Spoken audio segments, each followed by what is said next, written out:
agreed. Name me some edges. I think I got one from there, right? There should be 4 of them. AB, AC, AD, BC. Where, of course, we could have written CD rather than BC. It doesn't matter at all. Okay, so for the center picture, well, our vertex set is the same here. So there it is. And our edge set is going to be AB, BC, CD. Right, those 4 things. And I think I already heard from someone, if you do this for the right picture, you'll actually see that you get exactly the same vertex set and edge set as this picture, meaning that these two are the same graph, right? 2 different drawings of the same graph. And it sort of makes sense when both of these are what we call cycles of length in the world. Okay, so, 29.2 is asking us to draw pictures of graphs with these vertex and edge sets, so I'm just going to do it for you. We need 4 vertices, A, B, C, D, and then we need to add an edge between A and B, an edge between B and C, and an edge between D and D. Here, we need 5 vertices, A, B, C, D, we need edges A, B, C, CA, and D. Right? So notice that this is a completely legal graph, right? We're going to see in a little while that it's a disconnected graph, right? But that's okay, right? A graph is just a bunch of vertices and a bunch of edges. No one ever said it absolutely needs to all graph. Right? So we'll talk about that toward the end of the lecture. But for the moment, this is one graph, and it's a legal graph. That makes sense? Okay, so I've got a box exercise for you. 3 of these are the same. Which is the other now? I'm going to make this fairly quick.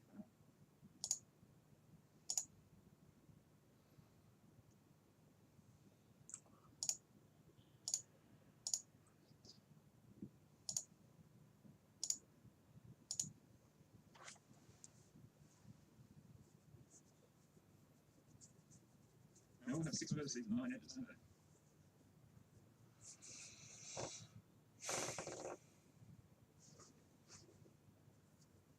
How are we doing this? I'm going to make you take a guess soon. Okay.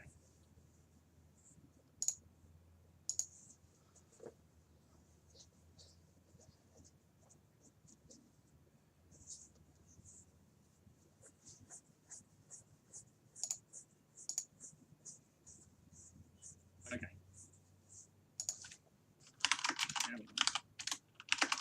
Now we're okay. So we've got a bit of disagreement here. I think the answer here is B.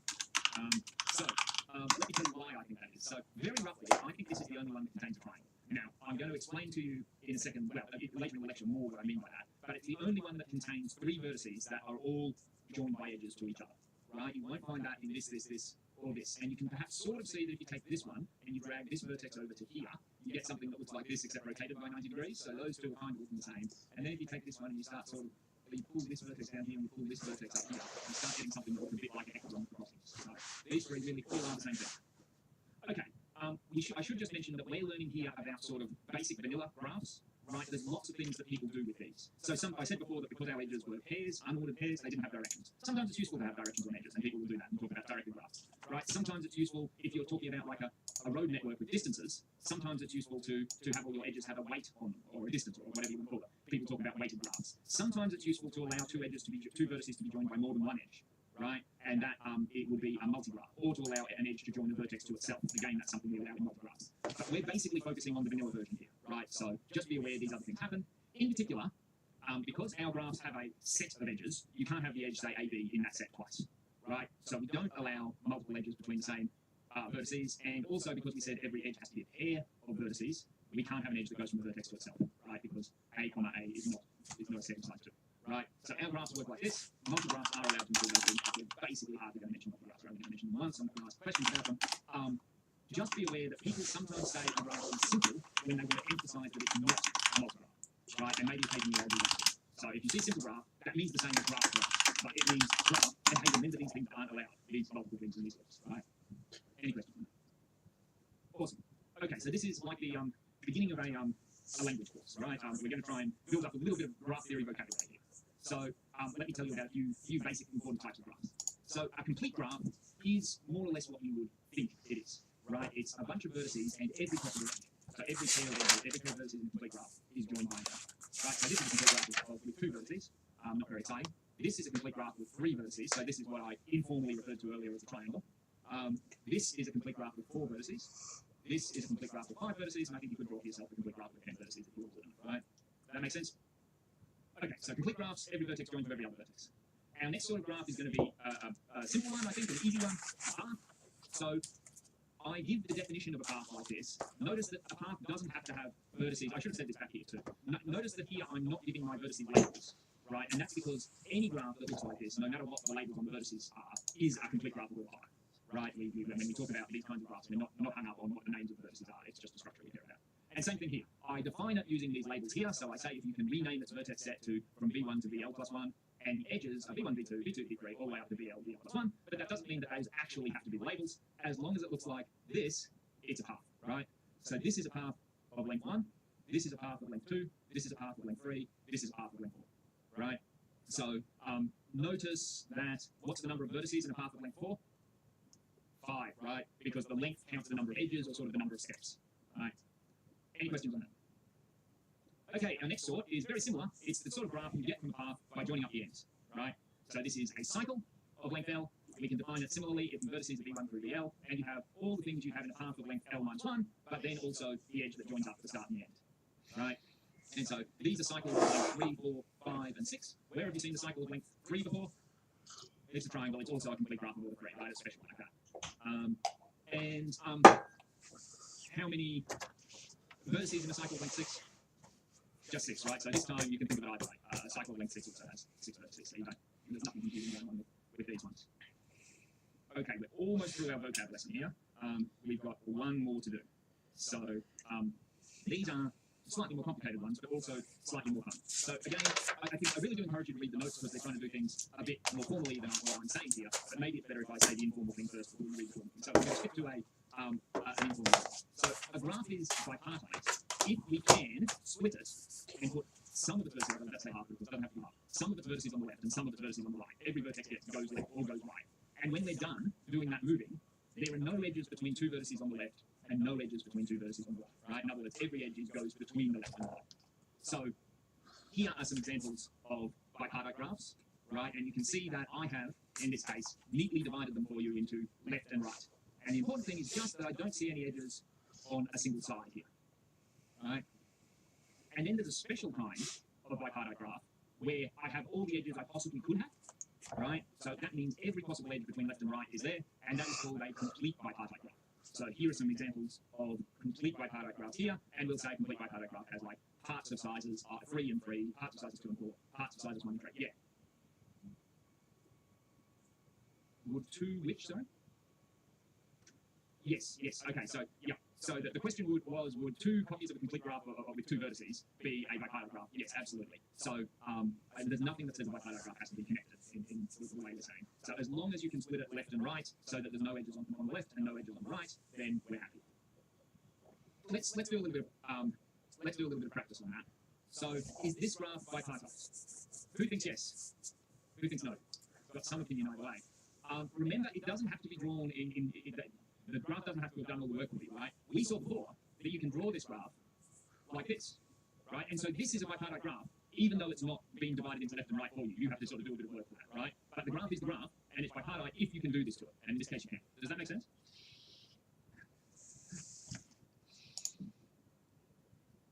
Okay, so the question is, well, couldn't you change up all the graphs to make it left and right? And I would say, look at this graph, for example. How am I going to divide that into left and right so that there is no edge on the left or no edge on the right? Right, you can't do it. And so this is not bipartite, right? And certainly, I couldn't do it with something like this, right? Yeah, another question.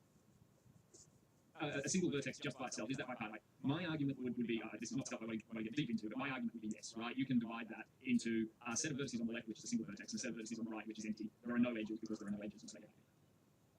No, that wouldn't be a multi-graph. That would just be a graph which is a single vertex. Yeah, so no edges on the left. Yeah. Okay, so this one was bipartite. Is this one bipartite? Who thinks yes? Who thinks no? I agree with the no here, right? You'd have to put 2 out of A, B, and C either both on the left or both on the right. But then you have an edge between 2 things on the left or 2 things on the right, right? So if I put these two on the left, I have an edge between two things on the left. But if I put these two on the right, I have an edge. Any way I do it, I'm stuffed. Right? So this one is not bipartite. Any questions on that? Cool. How many edges are there in a complete bipartite graph with parts of sizes I and j? Remember, a complete bipartite graph has every possible edge between the left and the right. How many there? So I've got I vertices on the left, right? And each of them is going to be joined to j vertices on the right by an edge. So it's just ij, right? Just ij edges. And we can see this, like this was a complete bipartite graph with parts of size 3 and 3, and it had 9 edges. This one had 2 and 4, and it had 8 edges, and so on. But do bear in mind that there's two definitions here. There's bipartite, and then there's complete bipartite, right? So there's plenty of graphs, many that are bipartite that are not complete bipartite. All right. So question 29.3 asks us, what's the most edges you can have in a bipartite graph with 6 vertices? And also, what's the most you can have in a bipartite graph with n vertices in general? So who's got a theory about the most you can cram in a bipartite graph with 6 vertices? So I heard 9 a couple of times, and I agree with that. So I mean, we may as well, if we're trying to maximize our number of edges, we may as well go with a complete bipartite graph, right? And so if we have a complete bipartite graph, then we could sort of go with parts of size 1 and 5, but that would give us 5 edges. Parts of size 2 and 4 would give us 8 edges, but parts of size 3 and 3 would give us 9 edges. And if you play around for a little while, you'll see that with n vertices, you're still best to split it as evenly as you can. So if your n is even, you want 2 parts of size n on 2, which would give you n squared on 4 edges. If your n was odd, you'd want to split as evenly as you could, which would be 1 part of size just under half, 1 part of size just over half, and you wind up with n squared minus 1 edges. Any questions about that? Good. Okay, so our second last big idea for the day is the idea of a subgraph. So a subgraph, so again, this is one of those things where there's a formal definition and then there's the version you have in your head, right? So the formal definition is you're a subgraph of graph G if your vertex set is a subset of the vertex set of G, and your edge set is a subset of the edge set of G, right? But what that translates into, at least in my head, is that you're a subgraph if I can get you from the original graph by maybe deleting some vertices and edges, right? I say maybe because every graph is a subgraph of itself, just like every set is a subset of itself, so I don't have to delete anything. But also, for example, this thing is a subgraph of this thing because I can get it by deleting the vertex D, which also kills all the edges next to it, and then deleting the edge AC, right? So because every vertex here is a vertex here, and every edge here is an edge here, that's good enough to make it a subgraph. So really, in my head, it's just, if it lives inside the big graph, it's a subgraph, right? I think intuitively it makes some good sense. And you can hopefully then sort of translate that back to the form. And I just wanted to mention that sometimes people, and when I say people, I very much include myself, are perhaps a tiny bit lazy about how they talk with subgraphs. So you'll often see people say, G contains a cycle of length 5, when I guess really super technically, they mean G has a subgraph that is a cycle of length 5, right? Or they might say there is a path in G of length 6 in G, and again, they mean G has a subgraph which is a path of length 6. So people are just a little bit lazy in the way they talk like that, but don't be put off by it. Okay, so let G be a complete bipartite graph with parts of size 2 and 4. Which is true about the subgraphs of G? Something on this. What does a complete bipartite graph with parts of size 2 and 4 look like? Well, remember, I put 2 vertices on the left, I put 4 vertices on the right, and I join every vertex on the left with every vertex on the right with an edge. So there it is.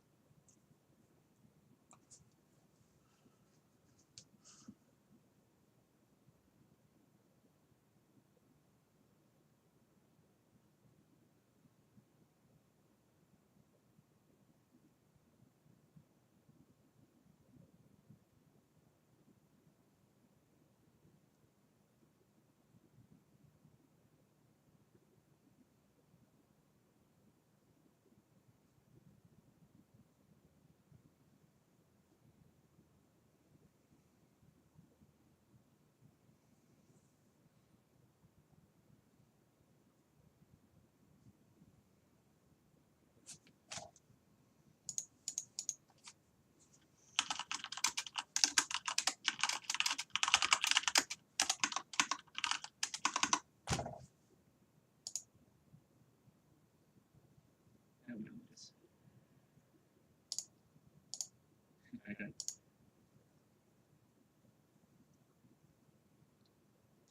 20 more seconds. Okay. I think I mostly agree with you here. So let's go through this a little bit carefully. So G contains cycles of length 4 and 6. Well, it does contain a cycle of length 4, right? Because I can go 1, 2, 3, 4. So that's a nice cycle of length 4. But I don't think you can find a cycle of length 6 in here. And I think the reason is that a cycle of length 6 in a bipartite graph would sort of have to be split 3 and 3, left and right. But we don't have 3 vertices on the left here to do that. So this one is wrong because it's 6. G contains path with length 3 and 4, sure. Here's a path with length 3, 1, 2, 3, and then I can go over here and get a path with length 4. Right, so this one is true. G contains a complete graph of 4 vertices. Absolutely not, right? You need 4 vertices that will all join to each other by edges, and you just can't find that. In fact, you can't even find 3 vertices that are all joined to each other by edges, which is actually important, because G contains path of length 2, yes, but G contains a cycle of length 3, no, right? There's no way you can find a triangle in here, right?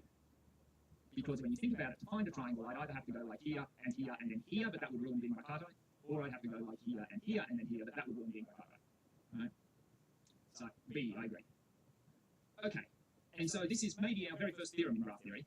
It actually turns out, so maybe what I just told you, and certainly something I'm going to show you in a second. In fact, let me show you this now. So, if a graph has a cycle of odd length, then there's absolutely no way it can be bipartite, right? And the reason is, well, here's a cycle of odd length.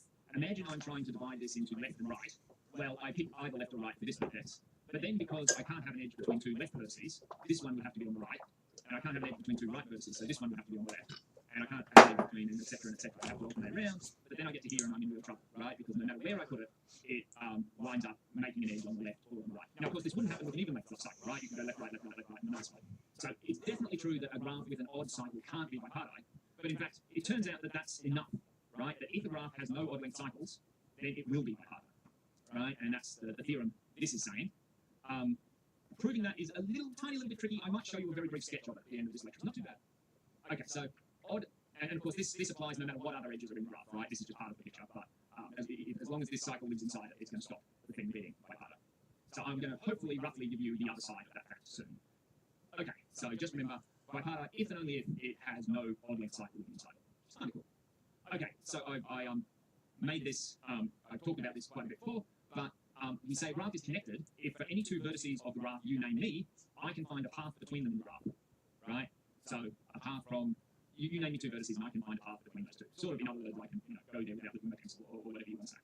And so this is, again, a slightly formal version of something that hopefully makes intuitive sense, right? A graph is connected if it's all in one piece, in some sense. If it's in multiple pieces, like this one here, then it's disconnected. So because I can't find a path between D and B, from D to B, this graph is disconnected. If, of course, if the graph was only these vertices here, then it would be connected because, say, for A and C, I can find a path from A to C, right? And same for any pair of vertices. Does that make some sense? Any questions on that? Okay, so I'm going to give you a very, very, very rough, I don't expect you to follow this completely, but a very rough sketch of how you would prove the other bit of that bipartite theorem. The theorem that says that that a graph is bipartite if and only if it has no odd cycle inside it.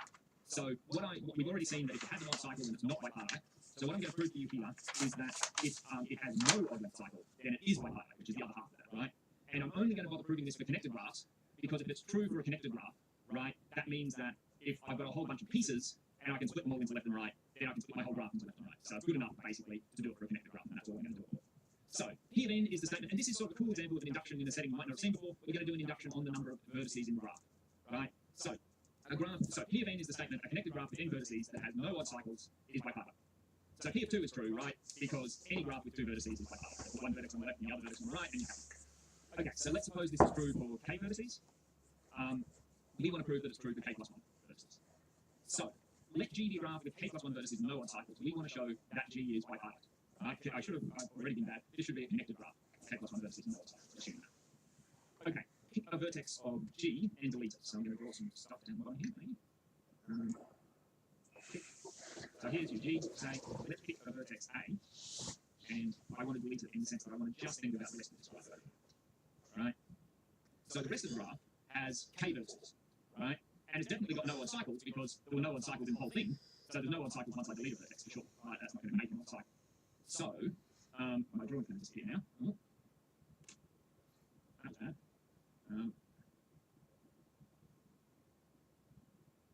Okay, so what's left of my graph has no odd cycles, which means I can divide its vertices into left and right parts in the right way because I'm assuming that a k vertex graph with no odd cycles is bipartite, right? That's my induction. So I'm going to do that now. So let me finish this off and then draw the pictures. So I've taken the rest of G and I've divided it into 2 parts, right? And the only edges are some stuff between the 2. Now I've got A to add back in, right? But imagine that A was joined to both this part and this part. Well then, because my graph is connected, there'd be a path between this vertex and this vertex. But that path would have to be odd length, right? Maybe they're directly connected, that would be length 1, or maybe they're three, it takes 3 steps, but it could take 2, right? It could take 1 or 3 or 5 or 7 or however many. But no matter how many it was, as long as it's an odd number, that would mean that my original graph had an odd cycle, right? Because it would go, for example, 1, it would have an odd cycle that looks like, have to be there 3, but that path would have to be odd length, right? Maybe they're directly connected, that would be length 1. That path would have, so let me, rest of the graph has k-vertices. Means that if I've got a whole bunch of pieces and I can split them all into left and right, then I can split my whole graph into left and right. So it's good enough, basically, to do it for a connected graph, and that's all I'm going to do. So P of n is the statement, and this is sort of a cool example of an induction in a setting you might not have seen before. We're going to do an induction on the number of vertices in the graph, right? So a graph, so P of n is the statement, a connected graph with n vertices that has no odd cycles is bipartite. So P of 2 is true, right? Because any graph with 2 vertices is bipartite. It's one vertex on the left and the other vertex on the right. No odd cycles. Okay, so let's suppose this is true for k vertices. We want to prove that it's true for k plus 1 vertices. So let G be a graph with k plus 1 vertices and no odd cycles. We want to show that G is bipartite. Right? I should have already been bad. This should be a connected graph, k plus 1 vertices and no odd cycles, assuming that. Okay, pick a vertex of G and delete it. So I'm going to draw some stuff down the bottom here, maybe. Pick. So here's your G. Say, let's pick a vertex A, and I want to delete it in the sense that I want to just think about the rest of this graph over here. Right? So the rest of the graph has k vertices. Right? And it's definitely got no odd cycles because there were no odd cycles in the whole thing. So there's no odd cycles once I delete a vertex for sure. Right? That's not going to make an odd cycle. So, my drawing's going to disappear now. Okay.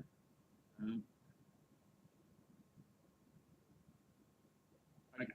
So, what's left of my graph has no odd cycles, which means I can divide its vertices into left and right parts in the right way because I'm assuming that a k vertex graph with no odd cycles is bipartite. Right? That's my induction.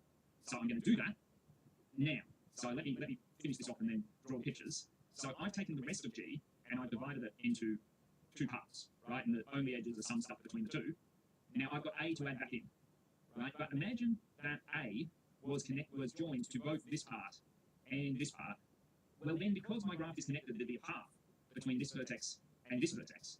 But that path would have to be odd length, right? Maybe they're directly connected, that would be length 1. Or maybe they're 3, it takes 3 steps, but it couldn't take 2, right? It could take 1 or 3 or 5 or 7 or however many. But no matter how many it was, as long as it's an odd number, that would mean that my original graph had an odd cycle, right? Because it would go, for example, 1, it would have an odd cycle that looks like this, right? Which I know it didn't have. And so that actually means that my assumption was wrong, and that the only way this could have happened is that if A was only joined to vertices on one side of my graph, and so it sort of looks something like this maybe, but then of course I can just move A over to this side, and the total graph is bipartite. So yeah, I didn't expect to follow that in detail, but you can have a read back over that. But yeah, I think a really cool example of using an induction in a way you maybe haven't seen before. The big thing I want you to remember is the theorem though, that a graph is bipartite if and only if it has no odd cycles. Okay, thank you folks, I will see you tomorrow.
Okay, so firstly, I apologise to everyone that I didn't make it in to give the lecture today.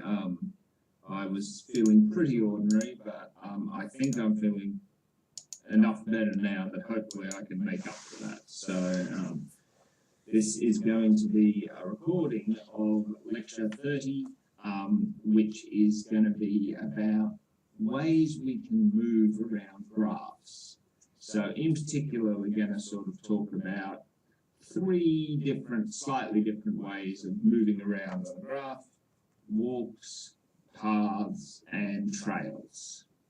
So that's what we're in for.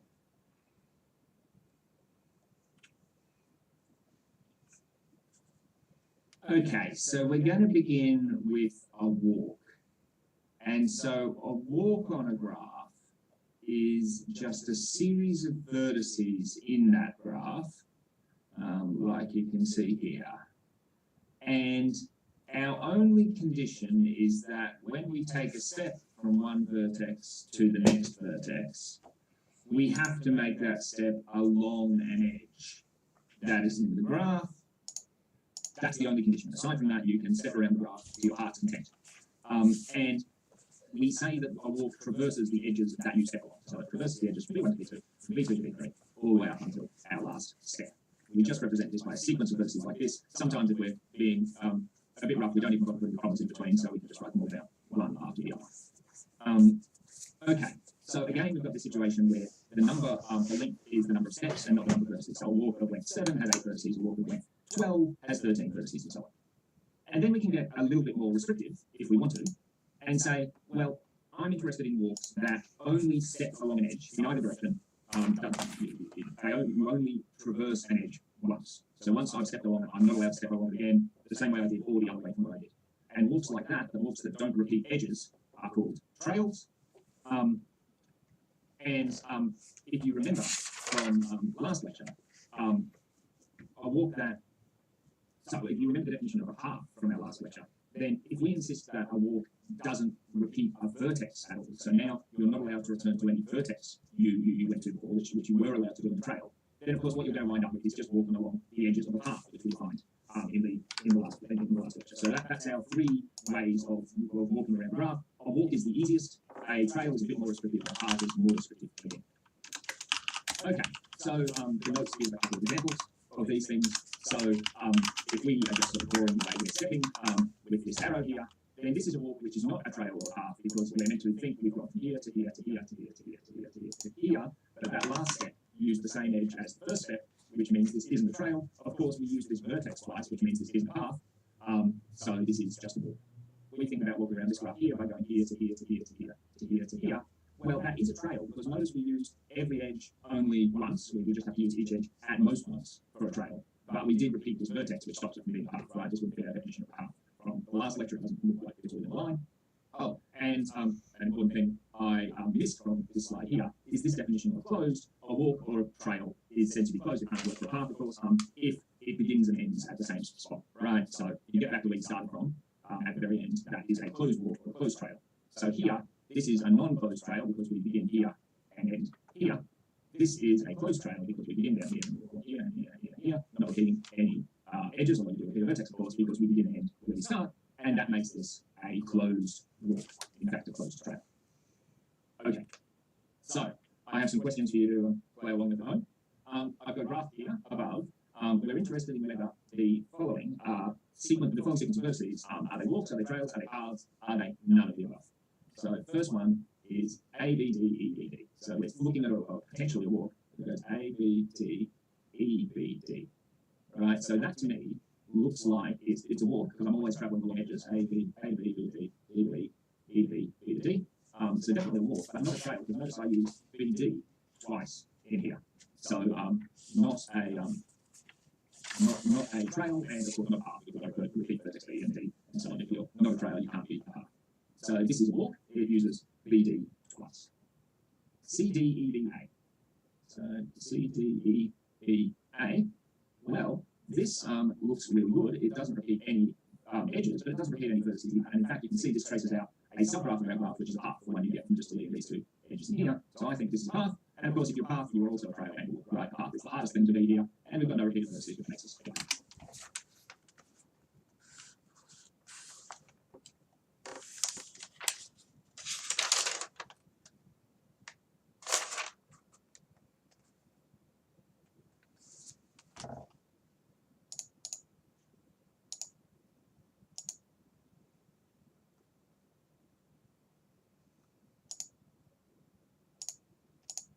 we did repeat this vertex, which stops it from being that. It's just a path is vertex at all. So now you're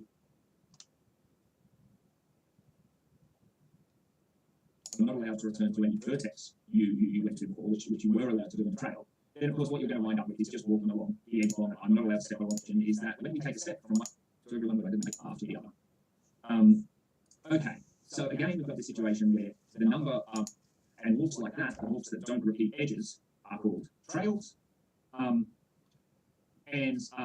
If you remember from last lecture, a walk that. So if you remember the definition of a path from our last lecture, then if we insist that a walk doesn't repeat a vertex, so now you're not allowed to return to any vertex you went to before, which you were allowed to do in the trail, then of course what you're going to wind up with is just walking along the edges of a path, which we find in the last lecture. So that's our three ways of walking around the graph. A walk is the easiest, a trail is a bit more restrictive, a path is more restrictive again. Okay, so the notes give a couple of examples of these things. So if we are just sort of drawing the way we're stepping with this arrow here, then this is a walk which is not a trail or a path, because we're meant to think we've got from here to here to here to here to here to here to here, but at that last step use the same edge as the first step, which means this isn't a trail. Of course, we use this vertex twice, which means this isn't a path. So this is just a walk. We think about walking around this graph here by going here to here to here to here to here to here. Well, that is a trail, because notice we use every edge only once. We just have to use each edge at most once for a trail. But we did repeat this vertex, which stops it from being a path, right? This would be our definition of a path. From the last lecture, it doesn't look like it's all in a line. Oh, and an important thing I missed from this slide here is this definition of closed. A walk or a trail is said to be closed. It can't work for a path, of course, if it begins and ends at the same spot, right? So you get back to where you started from at the very end. That is a closed walk or a closed trail. So here, this is a non-closed trail because we begin here and end here. This is a closed trail because we begin down here and walk here and here and here and here, not repeating any edges, although we do repeat a vertex, of course, because we begin and end where we start, and that makes this a closed walk, in fact, a closed trail. Okay, so I have some questions for you to play along with at home. I've got a graph here above. We're interested in whether the following sequence of vertices, are they walks, are they trails, are they paths, are they none of the above? So first one is A, B, D, E, D, D. So we're looking at potentially a walk that goes A, B, A, and lastly, A, B, C, D.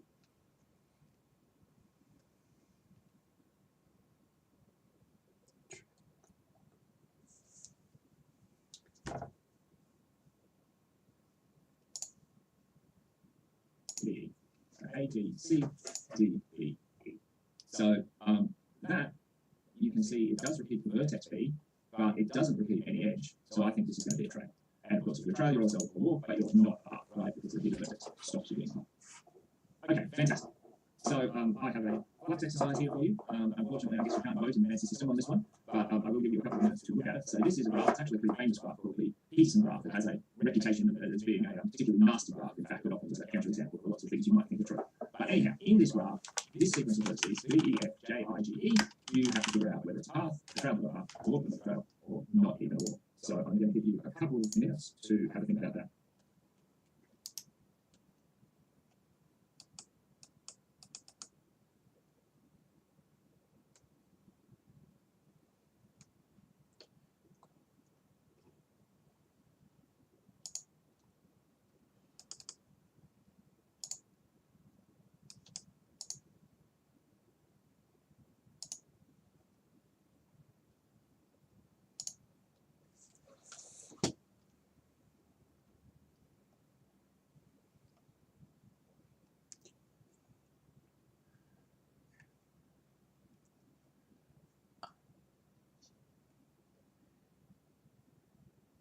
Okay, so maybe that's long enough.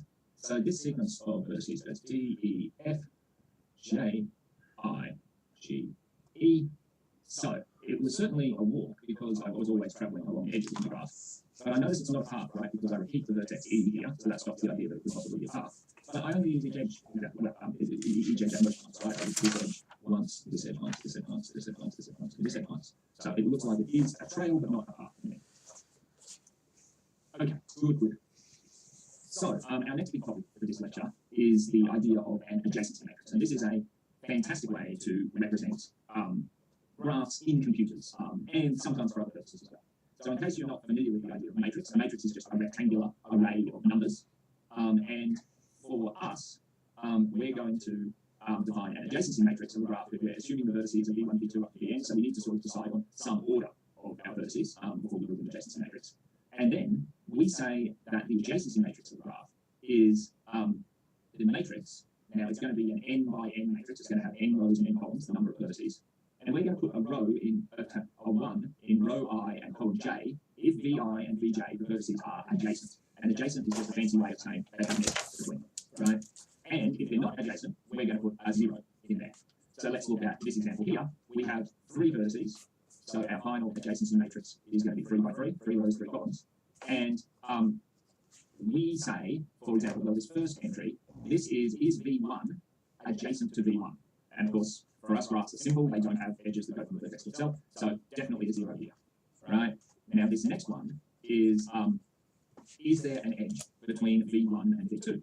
And the answer is no, so we put 0. This one here is there an edge between v1, row 1, and v3, column 3? And the answer is yes, so we put a 1 here. Then same procedure here. Is there an edge between v2 and v1? No. Is there an edge between v2 and v2? Definitely not. Is there an edge between v2 and v3? Yes. And here, row 3, column 1, is there an edge between v3 and v1? Yes. Row 3, column 2, is there an edge between v3 and v2? Yes. This last one, is there an edge between v3 and v3? No. So one thing that's worth noting is the way this is defined. Of course, if there's an edge between vi and vj, there's an edge between vj and vi, which means that in these matrices, our entry in row I, column j, is going to be the same as row j, column I, which is why we sort of get this symmetry that if we reflected this matrix around what's called the lead diagonal, this thing here, it would be the same. So it's got that property. And of course, given that our graphs are simple, no vertex is adjacent to itself, which is going to mean that this lead diagonal is made up of zeros always. Okay, so question 30.1 in the notes says that G is a graph with this adjacency matrix here, and it wants us to decide, firstly, without drawing G, whether G is connected or not.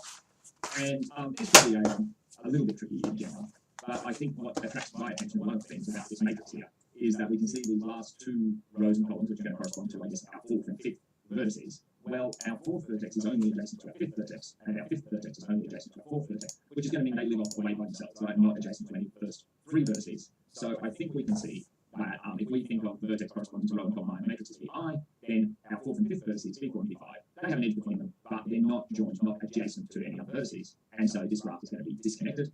Now, if we draw our graph, we can definitely do that. So it has to be disconnected. We can put down v1, v2, v3, v4, v5. We know we need 5 vertices because this matrix has 5 rows and 5 columns, and then we just go listen to what the matrix is telling us. So this first row is telling us that v1 is adjacent to v2 and v3, but not anything else. This second row is telling us that v2 is adjacent to v1 and v3, but not anything else. The third row is telling us that v3 is adjacent to v1 and v2, but not anything else. And then, as we said, these last 2 rows, well, v4 is only adjacent to v5, and v5 is only adjacent to v4, and we get this edge here. So this is the graph represented by this adjacency matrix here.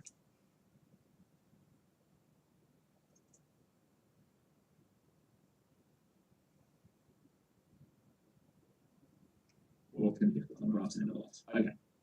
So, there is a well-known way of multiplying matrices. Some of you may know this, may know how to do it. This is not something we're going to ask you to be able to do for assessments in this unit, but I do want to get across to you that it's not really a difficult procedure, and that it's just a bit of mechanical monkey work, right? Something that a computer, for example, is very, very good at. So let's talk about how you can multiply matrices. And so what the notes say here is that when you multiply 2 matrices together, the ij entry, so the entry of the resulting matrix in row I and column j, is taken by looking at the ith row of your left-hand matrix, the jth column of your right-hand matrix, and multiplying the first thing in the row by the first thing in the column, and then adding the second thing in the row to the second thing in the column, plus the third thing in the row, the third thing in the column, and so on. So that's like this was a dot product of vectors. And you do that for every single thing, every single entry on the right, and you get your matrix multiplication. So let me give you an example. So here's a couple of 3 by 3 matrices I'm multiplying together. To get this entry here, which is in row 1 and column 2 of my final matrix, I look at row 1 here, I look at column 2 here, and I think 1 times 3 plus 2 times 0 plus 3 times 2, and that gives me 9. If I hit another example, for example, this 8 here, I would get this by multiplying row 3 with column 1 here. So 0 times 0 plus 3 times 2 plus 2 times 1 gives me 8, and so on and so forth. You can get the whole of this matrix here in that way. And there are various rules about matrix multiplication. Of course, you can only do it when this matrix has the same number of columns as this one has rows. because otherwise this definition doesn't work. It turns out it is associative in the sense it doesn't matter if you do A times B times C or A times B times C, but it's not commutative. AB may not be equal to BA, it may be equal to this and the others don't. But for us, we're not going to demand you're able to do this. What I wanted to get across is that this is not a difficult procedure, it can be a little time consuming, but things like computers are very, very fast at. And of course, we define the kth power of a matrix exactly in the way you'd expect. To get A cubed, for example, you multiply A by itself 3 times, right? To get A to 20, you multiply A by itself 20 times. So that is the kth power of a matrix. So you might be thinking to yourself, well, why would I ever want to take a power of an adjacency matrix? I can sort of see that an adjacency matrix is a useful format for storing everything there is to know about a graph, storing a graph. But I mean, the powers of this matrix, it doesn't feel like they should be any use to us, right? Why would we do this? And one reason we do this is this sort of cool and I think slightly remarkable fact, is that if you take, say, the 50th power of the adjacency matrix of a graph, and you look at the number of walks between V2 and V7, well, sorry, if you look at the entry in that 50th power in row 2 and column 7, that is actually the number of walks of length 50 between V2 and V7. And just a reminder, the length of the walk is the number of steps. So this sort of feels like black magic a little bit, but the sort of a reason it works. So let me try and give you an example that I hope will give you some intuition a little bit. But the sort IJ entry K power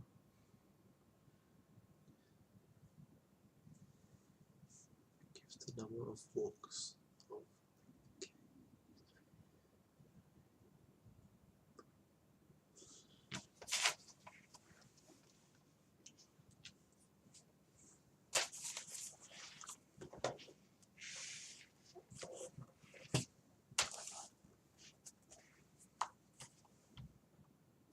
sort of a reason it works. So let me try and give you an example that I hope will give you some intuition as to why this might actually work. And again, it's sort of an inductive thing, although I haven't done this once as a formal induction. So why would the entry in row I and column J of the adjacency matrix to the kth power be the number of walks in the graph from length A from VI to Vj? So this is definitely true for 1, right? Length A is 1. Because then we're saying that if you look at an adjacency matrix, just the adjacency matrix to the first power, then well, between any two vertices that are adjacent that have an edge between them, there is exactly 1 walk of length 1, of course, just a single step. And between any two vertices that are not adjacent, there are exactly 0 walks of length 1. And this is exactly what the adjacency matrix tells us. It just says either, yep, there's an edge there, or no, there isn't. So it's true for K equals 1, rather. So in an inductive kind of way, we can then think, well, what if it was true all the way up to some K, and see if it would stay true for K plus 1. And I'm just going to do this for a specific example. So I want to take G to be this graph I can see here, and let N be its adjacency matrix. Okay, so, and let's just pick on the free 1 entry of N to the K plus 1. So why would the entry in row 3 and column 1 of M to the K plus 1 be the number of walks of length K plus 1 from V3 to V1 in G?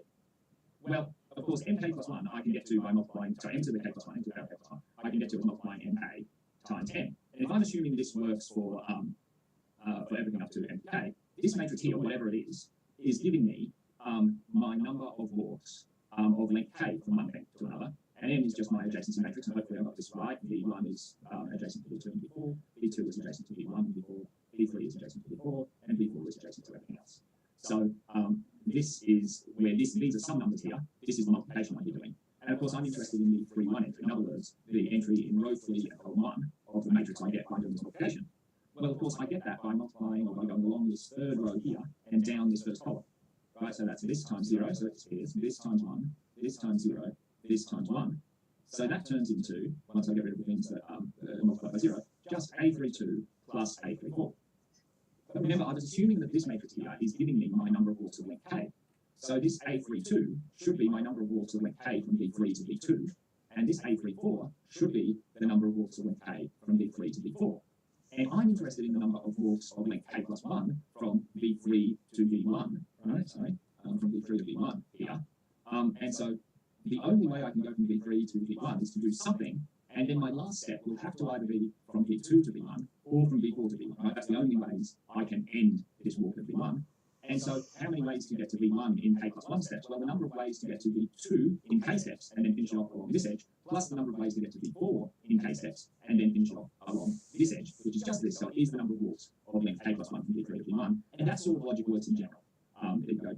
if you are prepared to tolerate more mess and more subscripts randomly floating around, whatever, you can turn this into a general proof. That fairly remarkable fact works so that you can count these numbers of warts if you have a computer really, really quickly. Because I can't emphasize enough how quick computers are at multiplying matrices. Okay. So this is the notes trying to give you the same story, I think, that I just told you. So definitely read through that. If it makes more sense than what I just told you, then read through it. If what I just told you you prefer, then listen to me. But either way, the point is that this is something that works, and once you think about it, works for a kind of understandable reason. Okay, so question 30.2 in the notes asks us to draw the graph with this adjacency matrix. Here, using V1, V2, and V3 as the names for vertices corresponding to columns and also to rows, 1, 2, and 3. So here, of course, V1 should be adjacent to V2 and V3. V2 should just be adjacent to V1. V3 should just be adjacent to V1. So lots of ways you can draw it. But it looks something like this, right? V1 is adjacent to V2 and V3. But V2 and V3 are not adjacent to each other. And then question 30.3 asks us, without doing any matrix multiplication, find n to the third power. So this is a sort of a silly question in the sense that if this were any sort of practical situation, you'd have this in your computer and find n to the third power like that. I can't click well. You'd much rather make a computer do the work than bother thinking yourself. But I guess here we're making you think a little.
So without doing matrix multiplication, well, we know that M3 should give us the number of warts of length 3 in this graph, right?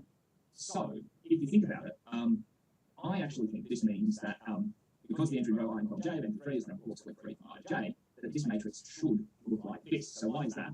Well, this top left value has to be the number of warts from length 3 from V1 to V1. But it's impossible to get from V1 to V1 in 3 steps, right? 1, 2, or 1, 2, no, so you can't go from V1 to V1 in 3 steps, which makes this definitely a 0 here. How about this entry? Well, this is the number of warts of length 3 from V1 to V2. So I think I can do that as 1, 2, 3 steps, or as 1, 2, 3 steps. So there's 2 warts of length 3 from V1 to V2. Same story from V1 to V3. I can go 1, 2, 3, or I can go 1, 2, 3. So this will be 2. Now, that, of course, is also the same logic in the first, tells us that these two 2s. Again, you can't get from V2 to V2 with 3 steps, so this will be 0, or from V3 to V3 with 3 steps, so this will be 0. And can you get from V2 to V3 with 3 steps? No, 1, 2, go away again. So these 2 are 0. So if you check this by doing that matrix multiplication, it doesn't actually do this. So we're not going to use it that word in this case and in general. Okay. So I've got another flux exercise for you. Again, I'll give you a couple of minutes to think about it. Do think about it carefully. So what? Yeah, I'll leave you to read it.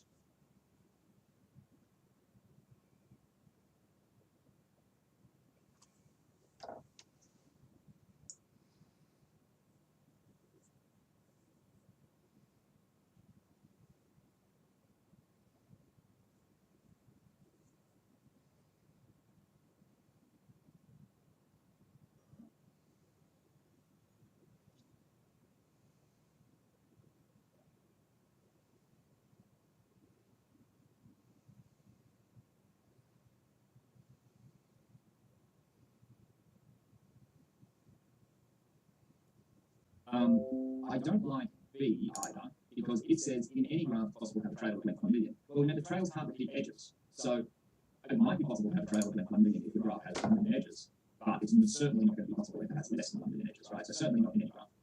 Now, if you said C, I think you should give yourself 5/6 of a mark or something, because it's almost true. So C says in any graph it's possible to have a walk of length 1 million. Now, if you've got an edge to play with, that's definitely true, because you can just walk back and forth along that edge 1 million times. Right? But of course, technically, it's okay to have a graph without any edges, right? We're allowed to have a graph that's just a bunch of vertices sitting there all by themselves. So C is almost true, in any non-stupid graph, it is possible to have a walk-away quantity, and that's not quite true. So technically speaking, the answer here is that you that none of these are true. But if you, as I said, I think if you said C, basically, you have exactly right again. Okay.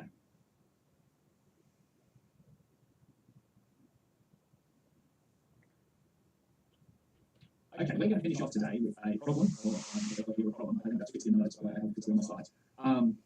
That's very famous, a problem on graphs, and it's called the traveling salesman problem. So the idea is that this takes place on a graph, but on a special kind of graph, where we've given each of our edges a weight, which is, in the traditional understanding of the problem, our vertices are towns, so we have Albany and Durham and Bumford and Creswick or whatever. These represent distances or maybe travel times, so maybe it takes 5 hours to ride from Albany to Creswick or whatever else. And the original idea of the problem is that you're a traveling salesman who has to get to all these towns to sell wares, I guess, presumably out of some 50 sort of briefcase, and you want to do so in the least amount of time or the least distance or the least petrol consumed or whatever. So in other words, you want to find a walk in this graph that gets you to every vertex, so you go to every town at least once, and that minimizes the sum of the weights on the edges you travel. So here I think you can find that going B to A to D, and D to C is lets you do this in 13, and that with 13 hours traveled or whatever, and that's actually the best you can do on this graph. So, of course, these days it would be much better to see perhaps as the delivery driver problem, right? You drive a truck full of coals or something, and you want to drop off groceries here, and here, which all should be doing. Solving problems like this is really vital for doing any sort of complex logistical operations, and indeed, any big company, a UPS or a FedEx or an Amazon or whatever, will have lots of people whose job it is to try and optimize these kinds of things. Now, you might remember that a lot earlier we saw that the traveling salesman problem is what we call NP-complete. And that means basically that we sort of suspect that there's not a really efficient algorithm that will solve, so this should be every instance of it, perfectly, right? But of course, when we know we can't get a quick and perfect solution, that doesn't mean we give up, right?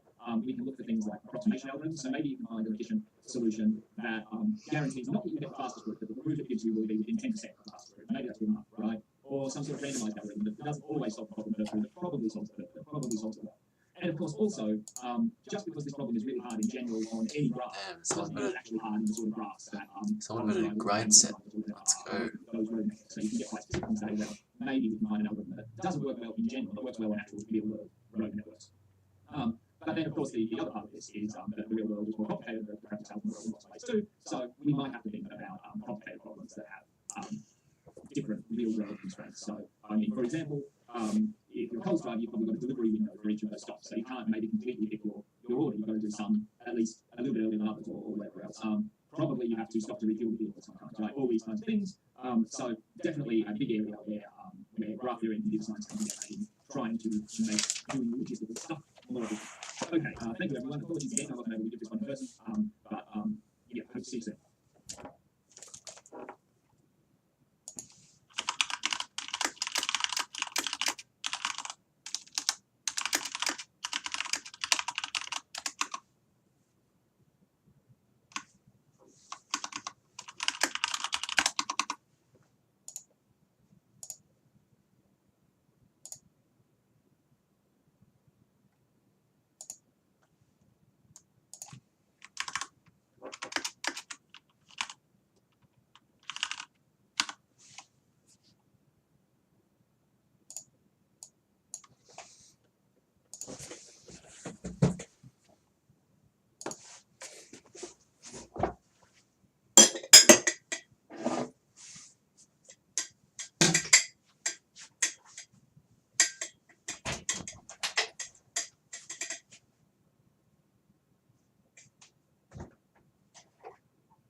hand hygiene can help stop the spread of COVID-19. The AAC will supply hand sanitizer for your use within AAC workplace. Dispensers will be placed at the entry and exit points of AAC venues and common places, as well as at issuing points during polling and on all sorting and counting tables during scrutinies. Hand sanitizer should be applied regularly and after touching your face or coming into physical contact with another person. At the polling place issuing point, you should apply hand sanitizer after issuing each vote. When handling ballot papers or envelopes during scrutinies, your supervisor will inform you at what intervals hand sanitizer needs to be applied. To apply hand sanitizer correctly, apply a palmful of the product in a cupped hand, covering all surfaces. Rub hands palm to palm. Right palm over back of left hand with interlaced fingers and vice versa. Palm to palm with fingers interlaced. Flex of fingers to opposing palms and fingers interlaced. Rotational rubbing of left thumb clasp in right palm and vice versa. Rotational rubbing backwards and forwards with clasped fingers of right hand in left palm and vice versa. Once dry, your hands are safe. Protective gloves are available for use if required.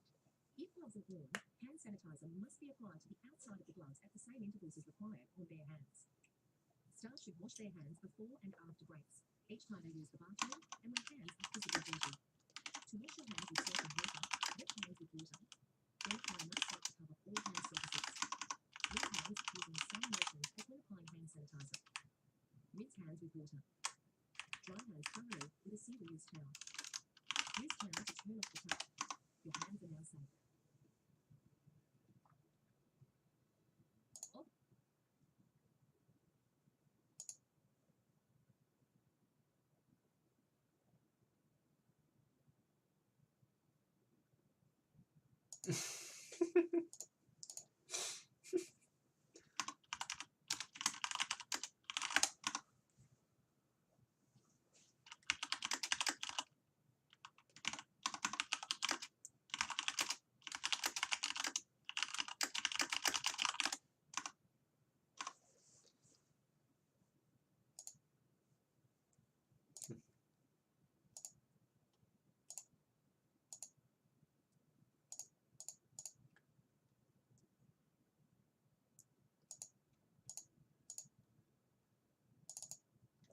The personal protective equipment supplied by the AAC needs to be used and worn correctly to be effective. While in an AAC workplace, you may be required to wear a face mask. Before putting on a mask, wash hands with hand sanitizer or soap and water. Cover mouth and nose with mask, and make sure there are no gaps between your face and the mask. Avoid touching the mask while using it. If you do, clean your hands with hand sanitizer or soap and water. Replace the mask with a new one as soon as it is damp, and do not reuse single-use masks. To remove the mask, remove it from behind. Do not touch the front of the mask. Discard immediately in a bin. Wash hands with hand sanitizer or soap and water. You are not required to wear gloves, but they will be available for use if you prefer. When fitting gloves, remove jewelry, cover abrasions, then wash and dry hands. Fit the gloves, adjusting at the cuffs. When removing gloves, remove by gripping at the cuffs. Immediately disposing of gloves in a bio-waste bin, and then wash your hands. Used personal protective equipment is to be placed in contaminated waste bags, as directed by your officer in charge. Authorised by the Electoral Commission of Canberra.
When setting up the polling place, the officer in charge should refer to the guidance provided in their manual and during training. An appropriate polling place layout will help maintain a separation of 1.5 metres between voters and support the management of polling place voter limits.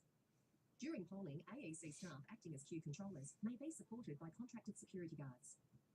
AEC staff should manage the voter flow and voter limits within the polling place, and security guards should assist with queue management outside the polling place, including voter spacing of 1.5 metres. Voters who require assistance may request your help and can be sent to the head of the queue. If a voter appears to need assistance, ask them if you can help and follow their direction where possible and appropriate. Due to social distancing requirements, the AEC must limit the number of staff and voters in the polling place. The queue controller at the head of the queue will be managing voter flow. The officer in charge will advise them of the maximum number of voters allowed in the polling place at the one time and details on how to monitor capacity. The queue controller will also be directing voters to issuing points and mini-queues where space permits. Mini-queues are short queues close to each issuing point.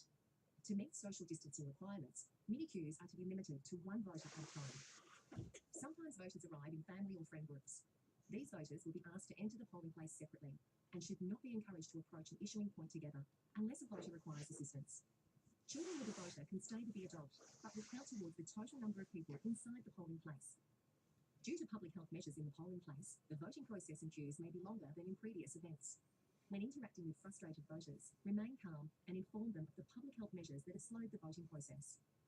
Authorised by the Electoral Commission of Canberra.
internet is an open book.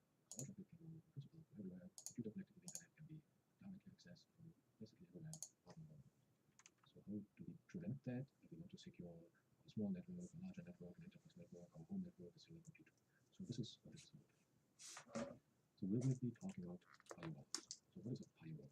All that. So that picture shows a really old town in Germany.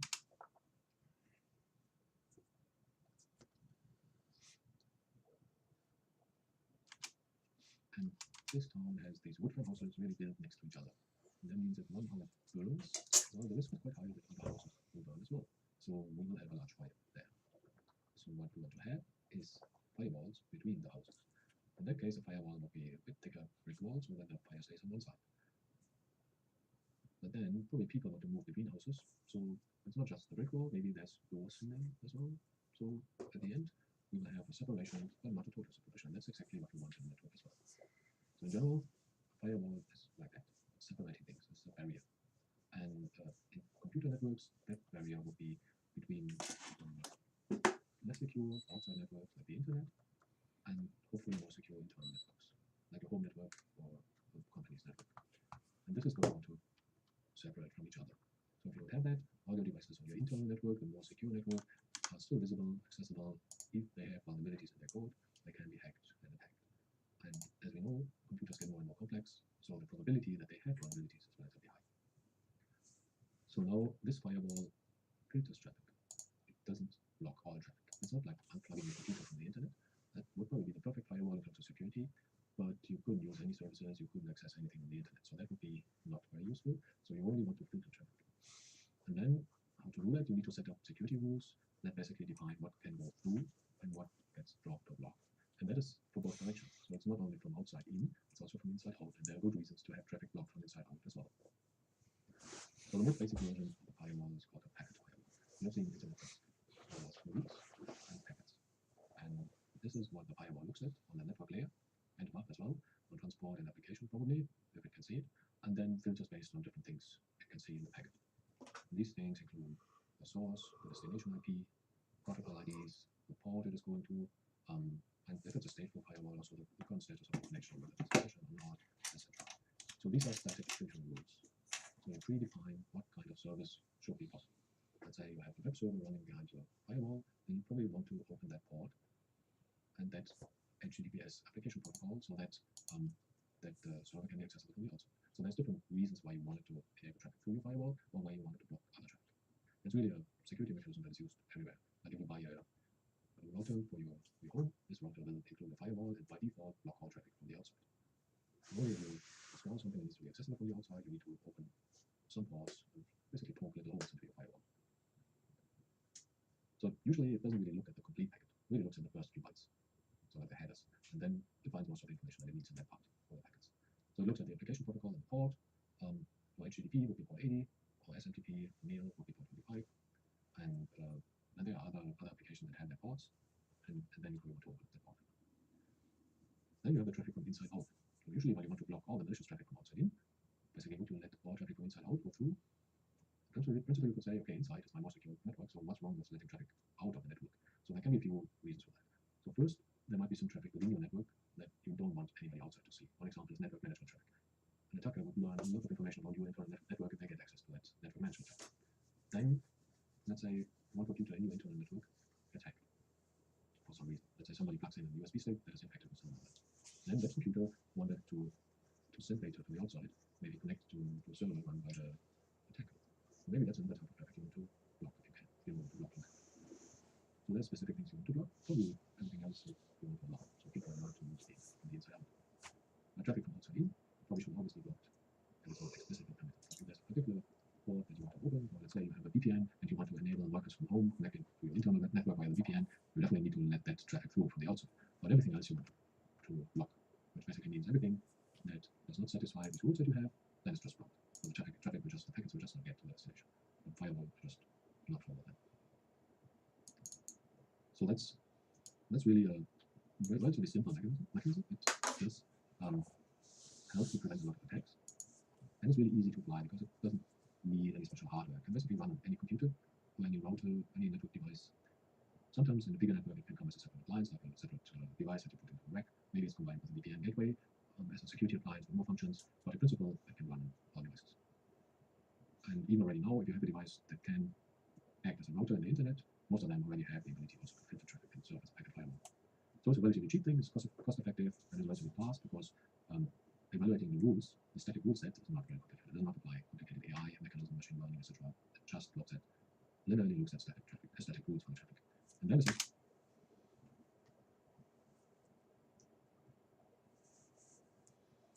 so very transparent to the user. So usually you won't get any user interaction, except during the time when you need to configure it, but it's not the default that you want. Like if you want to make services available, then you probably need to have some attached, but in general not. Well, there are some disadvantages. So of course, because it looks at single packets, it cannot look at the context of a packet. It cannot follow application processes and see whether the packet actually makes sense at that point in time. So that would be more complicated because it would need to consider longer sequences of packages and also would need to know much more about what's supposed to happen in terms of traffic. Then it can be vulnerable to address spoofing. So if you give a wrong IP address that is allowed to pass while others aren't, your traffic could still pass. But then answers probably wouldn't go back because you've given the wrong IP address. But still, it can be used to attack or do some small attacks. Then prevention of attacks is relatively limited, at least for attacks that can be included in the traffic that is allowed through the firewall. And that can be allowed. It can be explicitly open ports if you want to have ports open, if you want to run a service through the firewall. Or it can also be encrypted tunnels, like you have a VPN going through. Or you have attacks on the application layer. Let's say you allow HTTPS. If there's something wrong with your browser, there's a vulnerability in Google Chrome, Firefox, Safari, then all the attacks will work on the application layer, and this firewall will not look at that part of the browser. Plus also, it's just a wall towards the outside. So it's called a perimeter protection. It protects the perimeter of your network. Or once somebody is inside your network, let it be an internal hacker, let's say disgruntled employee of a company, or a compromised device in the network, then the firewall cannot help because it's just protecting the perimeter. And then there's also ways how firewalls are sometimes deliberately and sometimes just carelessly circumvented. For example, I've got one device that's connected to the internal network, and then I also connect that device via my mobile phone directly to the internet outside. Then I have Internet of Things devices that have different connections, sometimes in automation, machines have direct connections to the manufacturer for maintenance, that can be through a VPN through the firewall, or through a SIM card embedded in the machine while it's also connected to the internal network. So there's quite a few ways how firewalls can be bypassed, etc. So in principle, firewall is necessary, absolutely. It can block a lot of malicious traffic, but it does have holes because you want to communicate. So it is not perfect. It is a firewall that can still allow attacks through. And then that's what people do. This is what a port scan, where you basically try out sending messages to all the different ports for different applications to work out whether a firewall is some of them open, and whether you find something that can go through.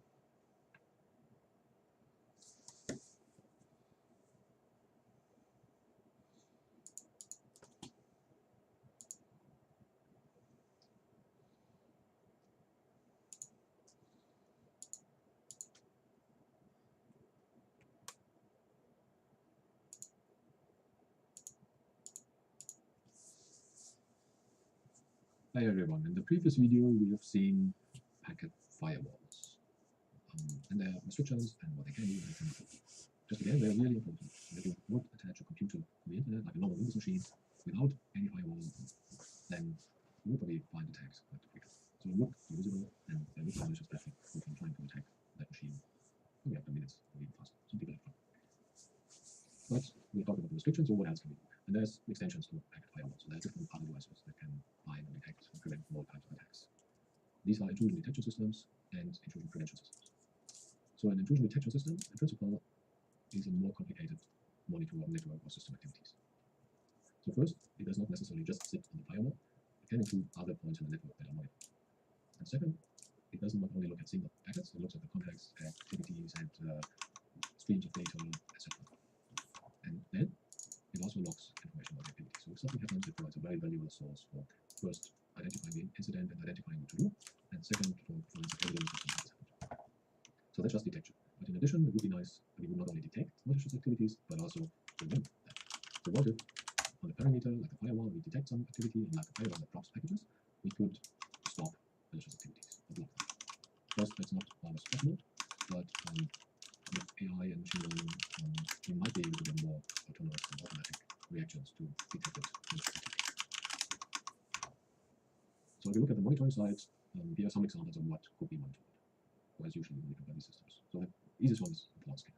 So if you look at individual packets, we wouldn't be able to see it. A port scan means somebody tries to send messages to that device or that firewall or that network in a short sequence to lots of different ports, just to find out whether any of the ports actually is open and gets answered.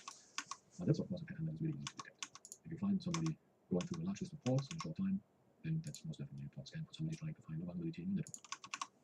Then people also try, if they want to attack a computer, let's say they found a way to connect to a computer or send messages to a computer and get answers, they would like to know what operating system that computer runs. Because if you know that, you can work out whether that operating system in that version might have vulnerabilities that you can try to exploit. And the way to do it is called operating system fingerprinting. So different operating systems answer to requests in different ways. And this is where it might be possible to work out what kind of operating system it is. But again, this has a particular pattern of messages, and intuitive detection might be able to detect that. Then there are lots of very specific attacks. If you go to zde.mitro.org, you will find a long list of attacks and vulnerabilities. And if we know what needs to be done to exploit a vulnerability, we might be able to find that pattern in the traffic and block it.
Then there's no malware. So we see a sequence of packages and payload in there. And next is a pattern of malware again, before we can block the traffic. And then there's a big picture of finding anomalies in behavior. And that can be basically everything. It can be, let's say, a range of IP addresses suddenly turning up when never switched. Or IP addresses being used at a time of the day where usually they're not used at all, or very little. It can be a pattern of regularly sending data to a particular IP address, which has not happened before. And there's lots of different ways you can find anomalies in behavior. Or one computer rarely sends data on some particular application protocol and suddenly starts doing that. So there's anomalies that these kind of systems can detect. And what can we do?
Particular application protocol and suddenly starts doing that. So there's anomalies that these kind of systems can detect. And what can we do?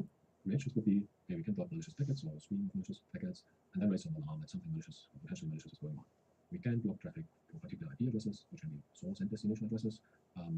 If there's some attacks that would use fragmentations in the packet stream, like change packets in a particular way to trigger a vulnerability or an exploit, then we might even be able to correct these fragmentations or correct these changes so that it becomes a valid packet stream again.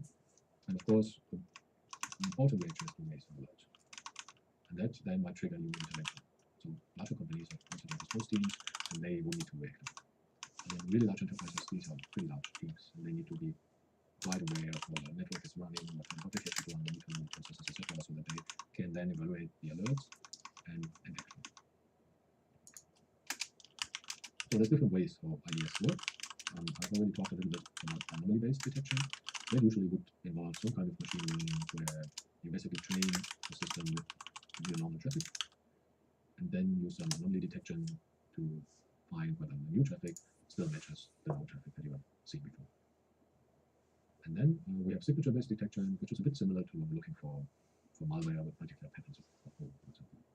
And signatures can be signatures of behaviors. Let's say there's a known malware with particular anomaly detection to themes, and they need to be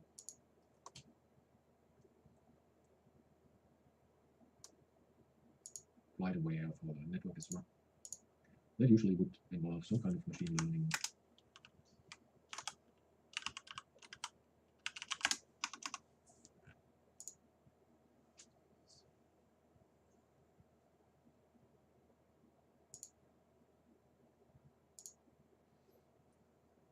Where you basically train the system with your normal traffic, and then use some anomaly detection to find whether the new traffic still matches the known traffic that you have seen before.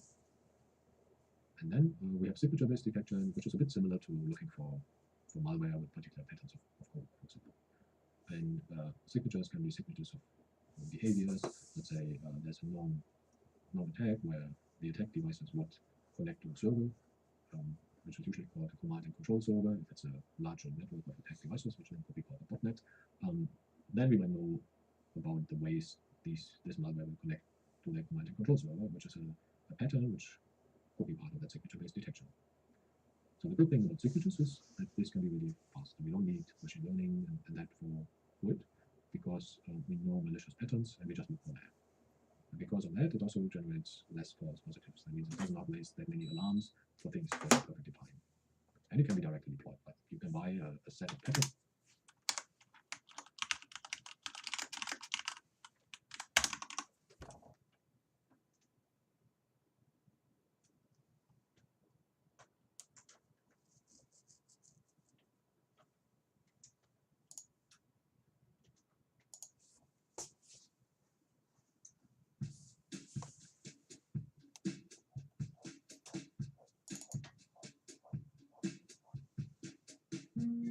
Well, a couple different ways to do that.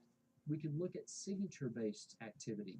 A signature-based IDS looks at a database or contains a database of recognized attacks. What he'll do is he'll take current activity and compare it with this signature. So if he sees a high number of packets of a certain type with certain bit set and it matches a signature of a known attack, he will then sound an alarm. The problem with signature-based IDSs is that they may sound alarms for normal activity that just might look suspicious. But worse, if there's a brand new attack that just hit the streets today that does not exist in the signature database, that attack may very well be totally ignored, not even caught at all. The other type of intrusion detection system, which is different from signature-based, is a behavior-based intrusion detection system. This IDS, instead of looking at a static database that has to be updated over and over again, looks for usage anomalies. In other words, he's going to look for something that just doesn't look right. What that means is he has to sample normal activity and keep a log or keep an idea of what normal activity for your system looks like. Anytime he finds an obvious anomaly, he'll ring the bell. Sometimes we'll call this an expert system because the more he runs, the more he learns what happens. So you have to go through several different special cycles, especially if you're doing something specific for end of month or some other specific time during the day, the week, the month, or the year. Once he goes through a few of those cycles, he'll start to learn what a true usage pattern looks like on a particular system or a particular network segment. When he does find an anomaly, again, as I said, he'll ring the bell. However, he normally will result in more false positives than signature-based IDSs. The reason behind that is anytime he sees something out of the norm, it could be normal behavior, but he thinks it's an anomaly. So he will alert you to that fact.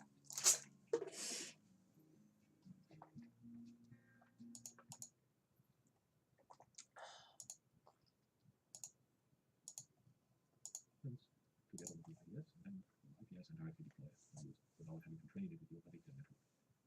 But then something comes up that has not been included in the set of signatures you check, like a new attack, a new vulnerability, a new way to exploit an old vulnerability, etc. And these kind of attacks will not be detected. For this mechanism, generation firewalls is kind of like integrated security approach where you have your IDS, maybe prevention, maybe packet-based firewall, maybe looking at application layer as well. But there's a problem with the application layer, because as soon as you start encrypting data, the firewall in between will not be able to look at the application layer because it's encrypted.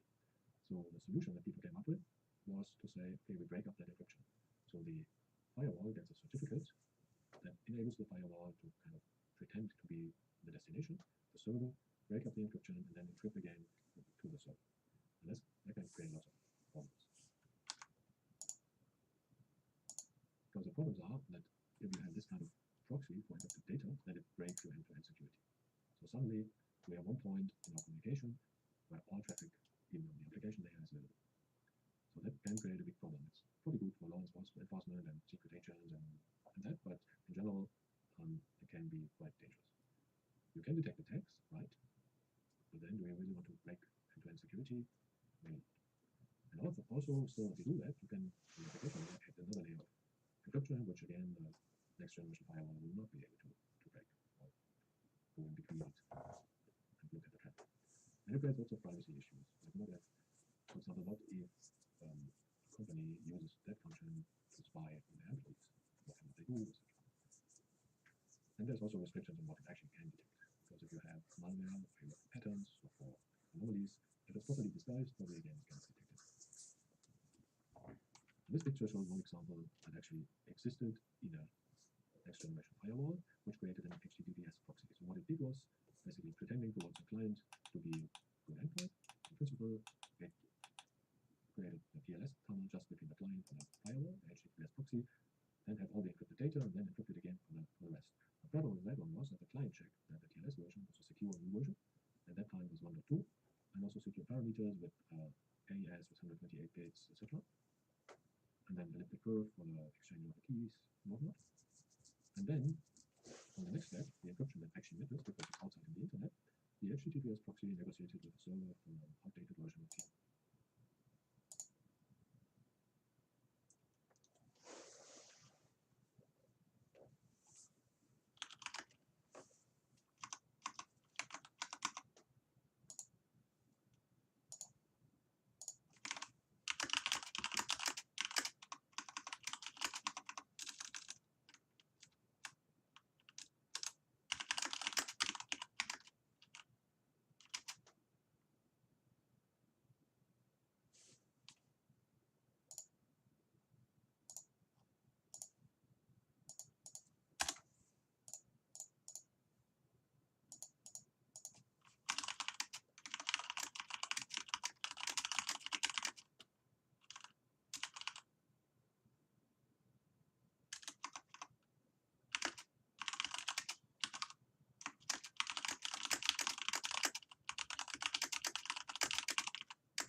Which is considered to be insecure. So these kind of things can happen and the client have no way of checking because they cannot see the actual encryption for the tunnel between the proxy and the server.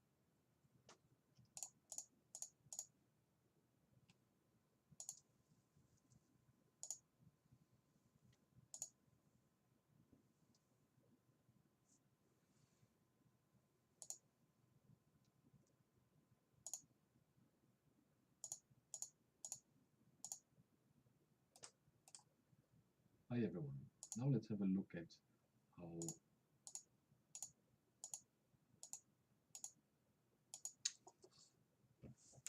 Hi everyone. In the previous video, I have read people authenticate themselves to a computer. But it's not just that we want to have traffic between computers and other computers and networks being encrypted and secure. We also want to know that other people able to prevent probably us when they use some services. Therefore, we need to authenticate ourselves. So how do we do that? It's quite interesting that if you look at how computers are built and the architecture, they have all these different accounts. And the most secure account is the one that can administrate our computer. That account can install software, change drivers, configure our computer, etc. So that's the admin account with root and Linux. And then we have user accounts. And everything that is actually important to us, like applications, banks, all data, everything is accessible on the level of our user account. But that one seems to be less protected than the admin account. So it's weird, but that's how it is. But still, there's a reason behind that. Because what that picture is not showing is that on most of the computers, not on my laptop, but on many computers, there are lots of different users. And the admin account could access all of them, but it's not my account. And while the user account can only access one single user, so that's some reason. Anyway, it is a central question to know who can access what in the system. We're talking about resources in the system. And resources can be everything in a computer. It can be a file, it can be executing programs, it can be reading and writing on a file, it can be databases, changing database content, it can be things like being able to share data with others, send data over the network, access a camera, a microphone, all these different things. So that's all resources. And the question is, we want to access control in some way that we know who can do what with the resources in the system. And we need to protect resources from being misused by people who are not allowed to access them. So that's the topic of access control. So the main things we need to solve for working access control is, first, how do we actually identify the person? So how do we know who it is who wants to use the device or service or access a resource? And then if we have different of these users on one device, how can we protect resources or files on this device being accessed from other users who are not allowed to see them? Maybe they're allowed to access other files or change them or other resources, but how can we separate them? And then on another level, if you look at applications, how can we protect individual transactions in an application? Let's say a user in some application is allowed to access a database, read it. But if they want to write into it, maybe they need confirmation by a colleague to do that. So how do we get these additional steps into it? So the first step, authenticate the person. So we want to know who it is. So usually we first identify when we log into a computer. And then we have a user account, and basically our identity is bound to that user account, and we can do whatever that user account is allowed to do. And the first step is really important. And that's the computers, that's towards applications, or a range of applications like in the example of knowledge. So we need to identify a login. But then there might be different steps later where we want to do something where we need to check again. We might need maybe somebody else to provide their identity in addition to us. So transactions, that can be installed software on your computer where you might need to confirm again that it's you doing it. Or it might be bank transfers and other things where you don't want anybody else to do it. So how do we do that? How can we link our identity to some authentication mechanism? And there are different parameters that we can use or different paradigms. First, we can use something that only we know. And that's a different thing, a password or a PIN. These kind of things that we know and memorize, hopefully nobody else knows, we can use to identify ourselves towards the system. And then it can be something you have. It can be your phone or some hardware tokens. And then there's other things like your location, other parameters, some attributes, some hardware services, and it gets hacked in one service, then these people, then insecure, then into typing in your password into the wrong website, and then the attacker can get it, or it can be malware on your computer that just takes it, like keyloggers, padlocks, what you type on your keyboard, and copies it and sends it to some malicious actor. Then people store their passwords. So yes, I have different passwords for everything, but I store all of them in that practical thing that comes with my browser where they are just protected by another password and stored on my machine. And that's probably not terribly secure. It's probably better to use a good password manager, but even then it's still not ideal that there's like a single point of failure for all the passwords. And then if I use a really strong password, it's difficult to remember. Let's say it's a service that I only use every second year, and then I come back, I can't remember my password. So probably then I need to use one of these reset processes, which then means, okay, I get a link sent to my email. So my email is compromised, somebody could reset all my passwords. So there's lots of problems with it, but still, as a really basic mechanism that probably will stay for a while.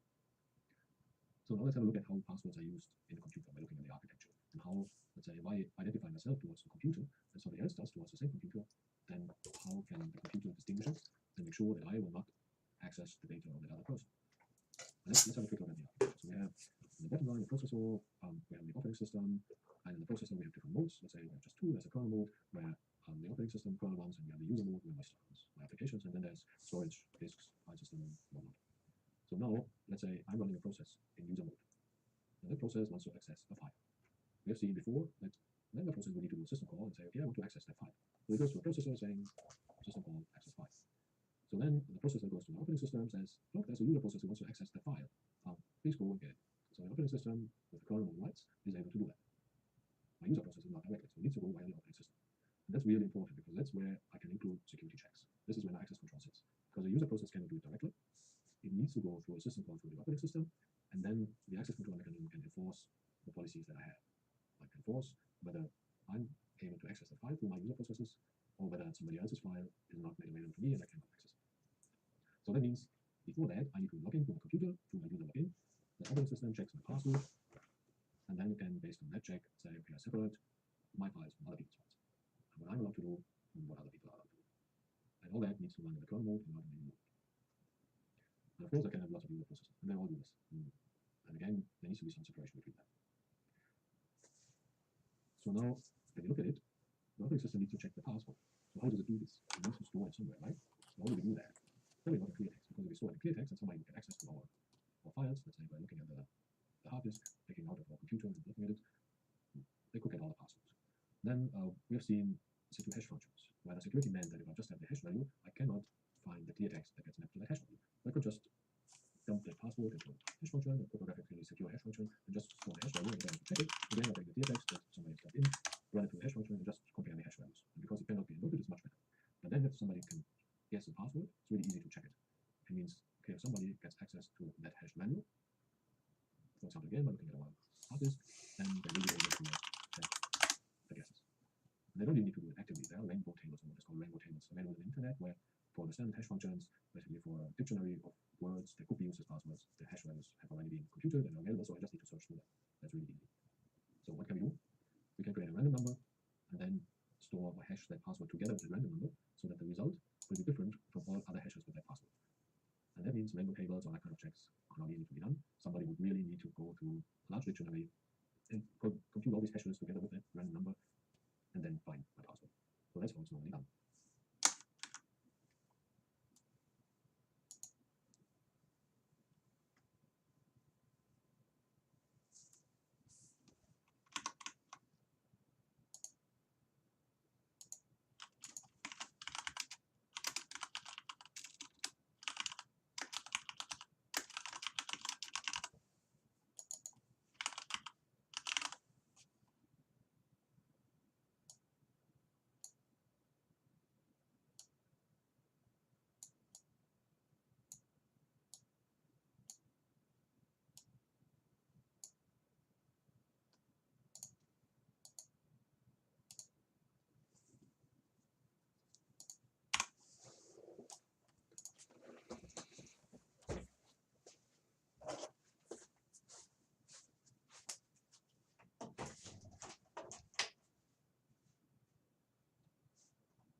I've raged a little bit about passwords and how difficult and bad they are, but we use them all the time. So what can we do in addition to passwords? For example, we could use our fingerprint. So that would be biometrics. We could scan the iris and the eye. Some people came out with ways to scan the blood flows through your hand and lots of other things that are unique or seem to be unique to a person. And that can be used either instead of a password and or in addition. So this is called biometrics. And we use it all the time. For example, you can use it to unlock your phone, maybe if you have one with a fingerprint scanner, there's face recognition where you just look at your phone and it's unlocked. The Australian government is playing around with voice recognition, and there's others. So there's a range of biometrics that we can use instead of a password. And that's really highly usable. You want to unlock your phone with a fingerprint, it's fast, you just tap on it and it's basically unlocked. That's really great. But there's a bit of a problem with it. First, fingerprints are not secret. So you leave your fingerprints everywhere. Your voice is not secret. You have a voice generating a deep fake of your voice. Maybe somebody can paint text on the fly even if you have a dynamic voice recognition. So you need to say something that we didn't know before. It also means that you can never have anonymous or pseudonymous access to something. Let's say you want to access content that is from over 18 years old, and you always need to identify yourself using biometrics, and then you can't have pseudonymous access. And if something happens, like somebody knows your fingerprint or has got your voice, and you say, oh, no, let's change it, like the password. The password might have been stolen, so just change it. Well, fingerprints, biometrics, all biometrics basically cannot revoke them or replace them because they are fixed in a way. So there's a few problems with biometrics. So in summary, biometrics are really usable, but they cannot be used for everything. They are good for these lower security things, maybe unlock your phone and that, but we have a backup mechanism that typing in password or some other authorization can also be used for physical access control, where you basically have a supervised environment where somebody needs to show their biometrics. So it's not as easy to use a fake finger or play a fake voice. But in general, as the only mechanism for authentication, probably not ideal. Then we have hardware tokens. In principle, they have pretty good security. Now, some of them have problems in the past, but in principle, hardware tokens are quite secure because they're different. In principle, different, very small computers. They run very little software. They're not easy to hack. They might have hardware protection like a smart card or a chip, etc. So it's pretty secure. The problem is you always need that additional hardware. You need to carry it around with you. You need to buy it. It's not very expensive, but it's more expensive, and rolling it out to lots of people like in a large enterprise, it adds up. Then they get outdated, you need to renew them, etc. And they probably need to pay for service as well. They might not work across all different devices. There's lots of issues with them. And what's probably worse is that you need to find a way to recover lost tokens, or revoke lost tokens, or reissue them, etc. So it's a secure solution, but a large scale, not necessarily very practical. Then we have Authenticator apps, like the one we can use in Mosh. They provide a second factor for authentication. Like usually you don't use them alone. You might type in a password or use biometrics and then add another number that you get generated from that app. The problem is if people use the Authenticator app on the same device as the application they want to log into. So that would mean if somebody has hold of that device, they basically can do both. Or if somebody has hacked that device, they can do both. Therefore, it's probably always a good idea to use a second device for that. But then you have the same issue as with hardware tokens, that you always need to have a second device. So there's issues around that, but in principle, this seems to be a good second factor. I've deliberately left out text messages via SMS because they are not a very secure way to provide another factor for authentication. So if we combine all that, we have multi-factor authentication. So multi-factor means not just one factor. It means I'm not using just my password. I'm using the password plus the authentication app, like the Monash login. For Monash also enables hardware tokens, so you don't want to use the app. It can be my password plus a fingerprint. It can be a hardware token plus my face recognition, etc. So it's basically all combinations. It can also be free. And for most of the things that you do, wherever multi-factor authentication is possible, use it. For your social media accounts, for all different things, it's a bit more effort, but it's merely a strong protection against compromise of passwords. Then the next step, authentication of transactions. For example, if you want to transfer money, how do we do that? We used to have long lists of transaction numbers, TANs, where you would do something in the bank account and then they would say, yeah, type in a TAN. Now then people managed to steal TANs, so they would set up a wrong website and say, oh, you need to type in 5 TANs to enable this, and then they would be able to do 5 transactions for you. So then we had number TANs, where it said, okay, type in 10 number 60. But again, that people were able to hack. The main problem with TANs is if you have them on on a sheet of paper or printed is that they cannot be linked to a specific transaction. So we have a bank account number and an amount they want to give money to, but that's not included in the PAN. The PAN is a static thing. So then banks can now give text messages, SMS to hands. So again, it's another factor, but they're not particularly secure. And in many cases, even those are not necessarily linked to the transaction, but in many applications they are. So they can be because they're generated on the fly when you need them. And then there's another way to generate TANs, which is basically a hardware token, which you get some kind of barcode or physical code on the screen, and you scan with that token, and it generates a TAN, especially for this transaction, bound to that transaction. So that is really secure. The problem is it's not highly usable because depending on the resolution of your screen, etc., it works better or not. And I had that in my bank account in Germany many years ago, but I think even that bank has stopped using that because people didn't like them, but they are really secure.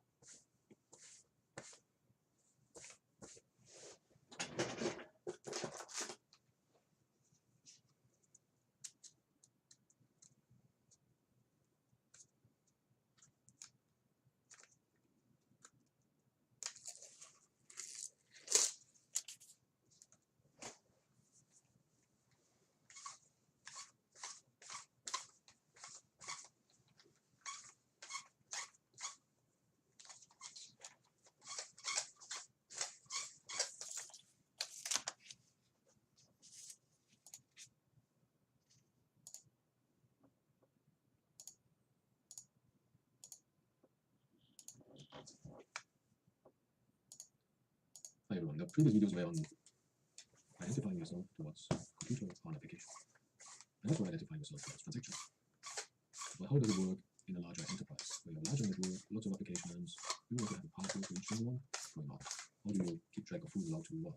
If somebody leaves the company, somebody wants to run alone and change access parameters and policies for all different applications for that person to not be able to access them anymore, etc. So that's really messy. So can we do something else? So let's have a quick look at access rights. So people have the right to do something with some application or with some data. So what are they allowed to do? They can read, write, change. If it's programs, they can execute them. That is what you find in the file system, for example. And it can get more complex if you have application level rights as well, where users might be able to post on a chat or edit it or comment on data, etc. So there's lots of different levels of what kind of access users could have.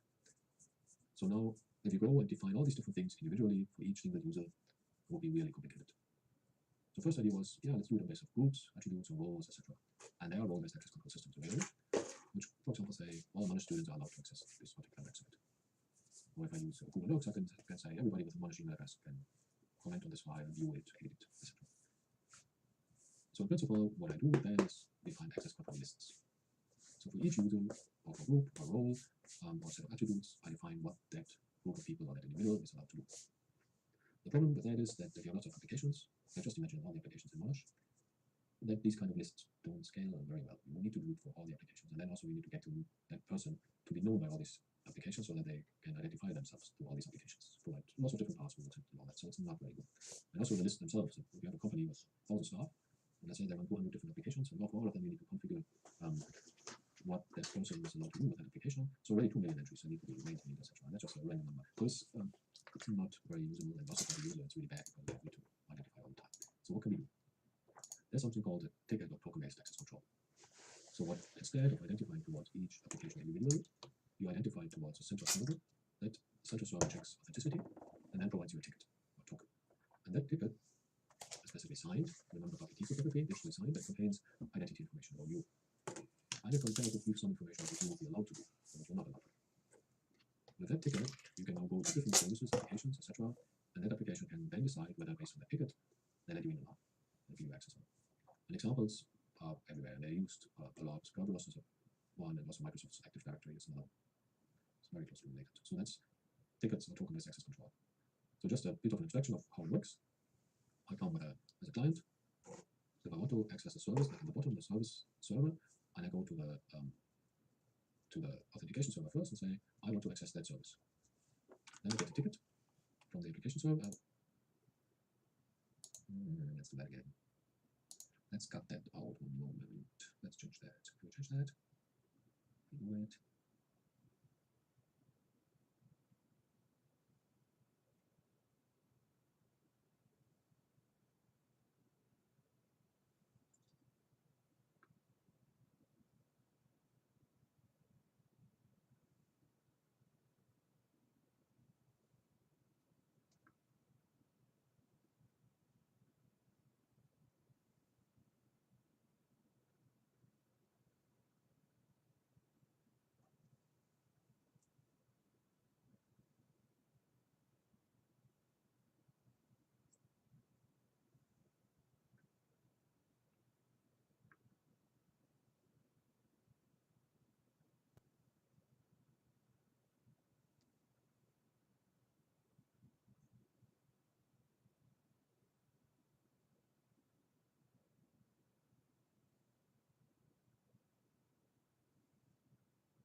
So this is just a really idealized abstraction of how Kerberos works. So the first step is to go to the authentication server from the client and request access to the service.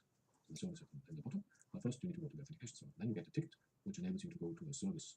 And so next step, third step, is the client with the green arrow goes to the service server, shows the ticket. The server can check the ticket and give some response, either accept it and provide the service, or reject it and deny the service. So what we can do with this mechanism is build a single sign-on system, which means, and it's like it works with Mosh, you basically log in once, and with that one login at one time, while you have that session active, you can access a lot of different services. And this is extremely convenient. Imagine you need to type in your password all the time for all the different things you want to use. Another one for ad, one for Moodle, one for mail, one for this and that. It was highly needed. The only issue is it's a single point of failure. So it needs a really secure implementation and a high level of control. So somebody needs to really check it. And what happens is that if you have an attacker in the network, your Active Directory is probably the first target for that attacker. Because as soon as the attacker would be able to take over control of Active Directory, which basically defines who has access to what, they can easily give themselves access to lots of different things in your network. And that's really dangerous. So in general, access control helps to prevent access for people who are not allowed to have access. But it does not prevent people who have access to do malicious things with the access they have. In principle, it's not preventing problems, but it's limiting the damage. So it's still possible that somebody deletes all the data because they were the person with access, but others who don't have access can't. There's also, if I have access to a file just to read, I can't do a lot. So the damage I can do is very little. And also the separation between users who can do one thing but not something else helps a lot in limiting the damage. If somebody wanted to attack an access control system, what I try to do is called privilege escalation. So that means I try to attack it in a way that suddenly my access rights get high. A simple example is on a computer, if I'm just a normal user, some vulnerabilities can be exploited to give admin rights to a normal user. You still need to be a normal user to get there, so it's not something that an outside attacker could do, but somebody who already has access to the system can get higher privilege through attacking the system. And then there are many ways it can go wrong. So there are vulnerabilities in software interfaces, protocols, etc. that can circumvent access control. Then there are physical attacks, like somebody could, if they have physical access to your computer, just remove the hard disk and read data from there, or change it on it and begin again. So for that, you probably wanted to have hardware disk encryption. Somebody could probe internal buses in a computer and read data from there, or insert data from there. So physical access to a machine gives lots of options. There are feature interaction problems, race conditions, and some of them are really tricky. Like there was one example where I think it was Amazon and Apple, where one system basically gave somebody the last digits in your credit card number to show which credit card it was, where the other system would ask you to give these last digits to identify yourself. So there can be things that in a single system they're okay, but across different systems they're not. Then somebody could connect devices via USB or other buses to a computer and execute commands or do things, steal data, copy things to the device. And then there's a big area of social engineering, which goes from somebody calling by phone, talking people into doing something, accessing data for them. Then it goes up to people walking into an office building, pretending to be maintenance workers, and then just carry out computers and get access to the data that way. So there's lots of different ways to do it, but still it's a really important thing to have. So we can use additional security mechanisms. I've already mentioned hard disk encryption. It's very important to have, especially in a laptop or if you have a computer that is physically accessible.